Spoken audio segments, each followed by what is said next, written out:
మనోహరాబాద్, కాళ్ళకల్, పూచారం పరిసర ప్రాంతాల్లో ఉదయం నుంచి పర్యటించినప్పుడు ఓటర్ మహాశైలి నుంచి వచ్చినటువంటి డిమాండ్ ఏంటంటే 10 ఏళ్లలో మా ఎమ్మెల్యే అన్నాడు కనవల్లే మా గ్రామాలలో కంపెనీలు పెడతామని 5 లక్షలకి 10 లక్షలకి మా దగ్గర భూములు తీసుకొని కనీసం కంపెనీలలో మా కొలువు కూడా ఇవ్వనటువంటి దుస్థితిలో కాళ్ళకల్, పూచారం, మనోహరాబాద్ మండలంలోని అనేక గ్రామాల రైతులు ఇబ్బంది పడుతూ వస్తూ ఉన్నారు.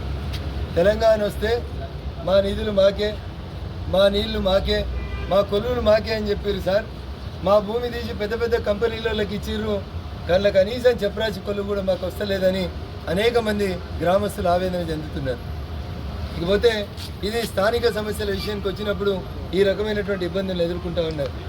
భారతీయ జనతా పార్టీగా మేము కొంపల్లి నుంచి కాళ్ళకల్ వరకు ట్రాఫిక్ సమస్యను దృష్టిలో పెట్టుకొని మా ప్రతినిధులు ఎవరు లేకున్నా వేల కోట్ల రూపాయలని ఖర్చు పెడుతూ ప్రజల సౌకర్యం కోసం పనిచేస్తున్నటువంటి పార్టీ భారతీయ జనతా పార్టీ.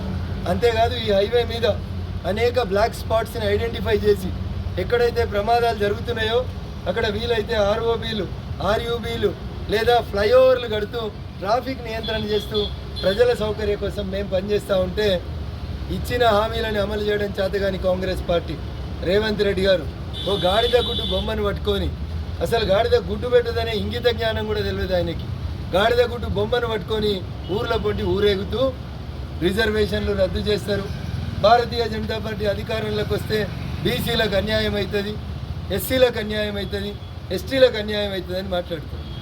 ఎంత బాధ అనిపిస్తుంది అంటే నాకు, ఎస్సీలకి రిజర్వేషన్లని భారత రాజ్యాంగం జనాభా ప్రాతిపదికన కల్పించింది. దాన్ని రేవంత్ రెడ్డో, మోడీ గారో, లేకపోతే ఇంకెవరో అంబేద్కర్ గారో కూడా రిజర్వేషన్ని రద్దు చేయలేదు. గిరిజనుల రిజర్వేషన్లు జనాభా ప్రాతిపదికన పెరుగుతాయి. దళిత గిరిజన రిజర్వేషన్లను ముట్టుకునే శక్తి భారత రాజ్యాంగం ఎవరికి ఇవ్వలేదు. మరి తెలివి తక్కువగా దళితులకు రిజర్వేషన్లు పోతాయి, గిరిజనులకు రిజర్వేషన్లు పోతాయని బదనాం చేస్తున్నాడు, బట్టగాల్చి మీదేస్తున్నాడు. అనుకూలంగా ఉన్న పేపర్లల్లో శభాష్ రేవంత్ రెడ్డి అన్నారంట. ఇది కూడా తెలియనోడు ఎవడన్నా ఢిల్లీకి వెళ్ళి శభాష్ అంటే ఇక కాంగ్రెస్ పార్టీ ఎందుకో ఒక్కసారి ప్రజలు ఆలోచించాలి. అందుకనే మహాత్మా గాంధీ గారు ఈ దేశానికి స్వతంత్రం రాగానే 1947లో చెప్పిండు, కాంగ్రెస్ పార్టీని రద్దు చేయరు, ఇది దేశానికి అవసరం లేదని. నరేంద్ర మోడీ గారి 10 సంవత్సరాల పాలన తర్వాత ఇలా 40 సీట్లు కూడా రాక కాంగ్రెస్ తనను తానే రద్దు చేసుకునేటువంటి దుస్థితికి వస్తూ ఉంది. ఆడ పప్పుకి ఏం తెలియదు, ఈడ ఈ రేవంత్ కూడా ఏం తెలియదు, ఈయనకు రాజ్యాంగం అని వెనకాల ఎవడో రాసిస్తే మాట్లాడుతుంది. బీసీల రిజర్వేషన్లకి వెళ్ళి 5% రిజర్వేషన్లు తీసుకుపోయి ముస్లిం మైనార్టీలకి రిజర్వేషన్లు ఇచ్చింది కాంగ్రెస్ కాదా అనేది రేవంత్ రెడ్డి గారు సమాధానం చెప్పాలి. బీసీల రిజర్వేషన్ శాతాన్ని తగ్గించింది కాంగ్రెస్ పార్టీ అవునా కాదా ఒక్కసారి రేవంత్ రెడ్డి చెప్పాలి. తెలియకపోతే అయ్యా రేవంత్ రెడ్డి గారు నీకు తెలియకపోతే నీకు వెనకాల ఉత్తరాలు రాసిస్తున్నారు కదా కాగితాలు, వాళ్ళని దోలుకొని నీకు యాడికి నచ్చితే గాడికి రా, నేను వస్తా, జవాబు చెప్పడానికి సిద్ధంగా ఉన్నా. తెలియకపోతే కొంతమంది అడ్వకేట్లని, జడ్జిలను కూడా పిలిచి చర్చించుకుందాం.